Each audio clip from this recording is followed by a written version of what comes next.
So I'm going to read a text. It is called The Factory, and it's a short story that I'm going to read now.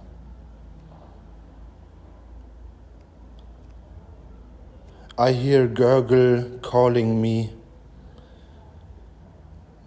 so I run into the garden. He's lying there on the grass, between the bees and the flowers. My parents stand next to him. I mostly see my mother. Gurgle says, "I don't know what they're doing to me." So I put my long arm on his shoulder to make him feel comfortable, and with my other arm I push my parents aside.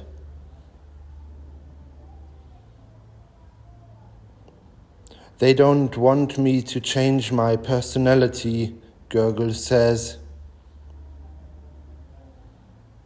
and he takes his head with both of his hands.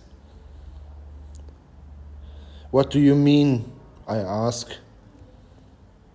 But my father takes an axe and he cuts the tree with this axe. So Gurgle and we just lay on the grass, hugging each other. When the tree is falling off, Gurgle cries my name as if I wasn't there.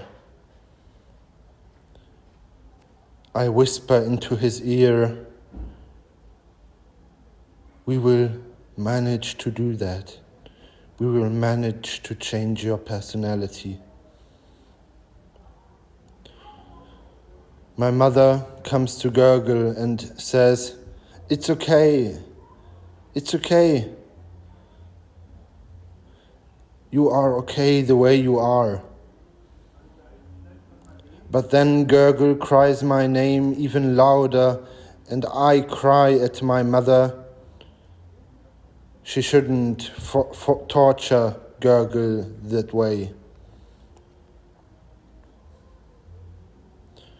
"What do you have with your personality?" I ask Gurgle, and tap on the back of his head. Then he tells me with a proud voice that there is a factory or some company or something, and they can change personalities, and he always wanted that. I nod with my head while he talks. I also always wanted to change my personality.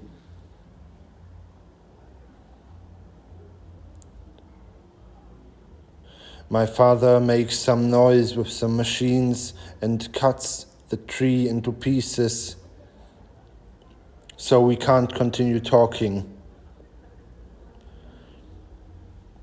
I take Gurgle underneath his both arms and carry him into the kitchen. There he draws the path to the factory and we leave.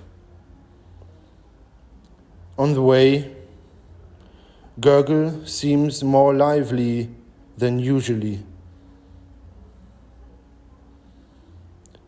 He always shows me the rooftops, and he describes their colors to me. When he talks about the colors of the rooftops are not the same anymore. The sun is shining in a different way, and the clouds move slowly and slower above us than usually. The air is free in our noses, and we feel the hot streets underneath our feet. I ask him, "How do you know the factory anyway?" And Gurgel doesn't say anything special, but somehow now everything that he does seems more special to me. Did we ever live? Have we ever lived? I ask, and Gurgel laughs, the first time since we know each other. The factory smokes black smoke into the sky. The bricks of the building are full of ash.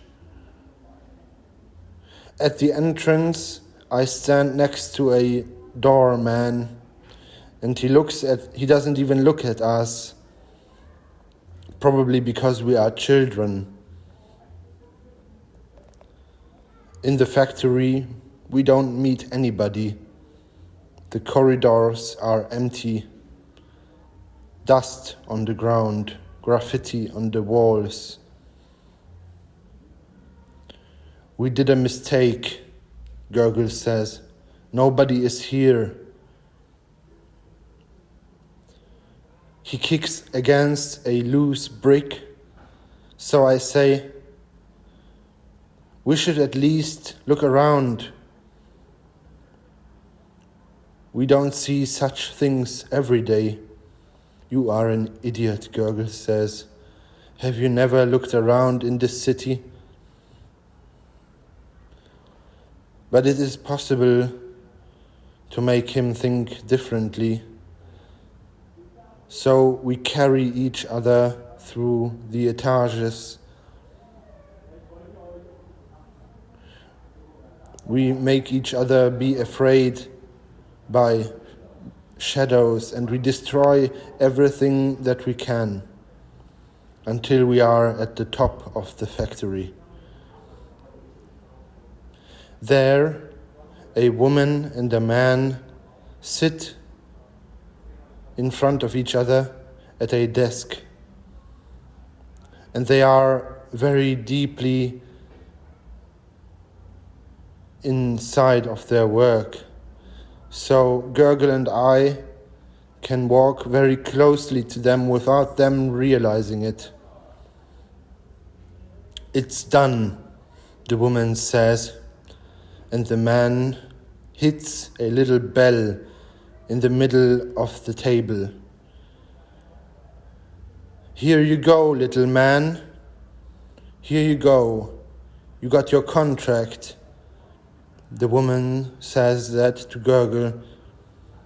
Gurgel, meanwhile, has climbed on top of the chair of the woman already. "Take it with you to your home and show it to your parents. We need their sign," the man says. "That won't work," I say, and I put my hands as if I was important inside of my pockets. "They are my parents, and that not his." The man looks at us for a long time. "Then your friend is going to stay as he is," the woman says, and they continue their work. On the way home, Gurgel takes the contract out of my hands, but I am stronger. So soon he leaves it in my hands, and he says he wants to rip it apart and never talk about it anymore. "That's nonsense," I say. "You got a right to have a different personality." Already it is getting evening and dark, and the birds are sitting on the fences and watching us. So we start walking faster. At home there is a feast. Some distant relative came to visit us, and we are celebrating his name day. I hide the contract in the living room under the carpet. When the relative is finally gone to bed, I jump on the legs of my parents and sing a song. So they sign the contract.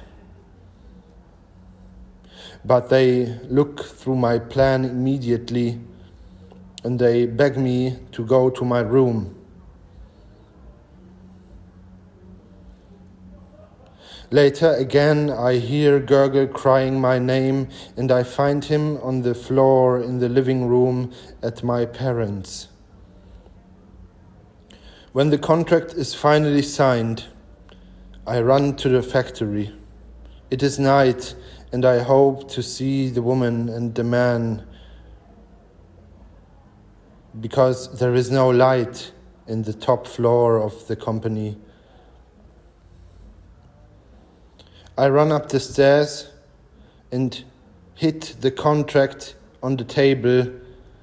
The man congratulates me and Gurgel and says, "Tomorrow it will start." I hang around at the play park. It is very hot and lots of people are going around and doing their stuff. But I don't know where Gurgel is. A helicopter is flying by, and somebody shouts with a megaphone.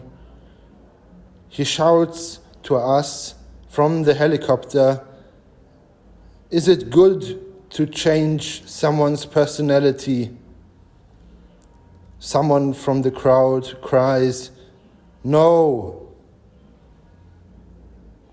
Now, finally, I realize that this was something that was written in the contract as well, that they're going to ask people about it. The helicopter flies by, and again, we hear a voice from the megaphone. Is it allowed? Is it good that someone changes his personality? Someone again shouts, "No." The helicopter disappears. So that's it, I think. Gurgel doesn't have to go into the jungle to the training of the company, of the factory. He has to stay as he is forever. He won't change his personality. I climb up a tree and then I run home.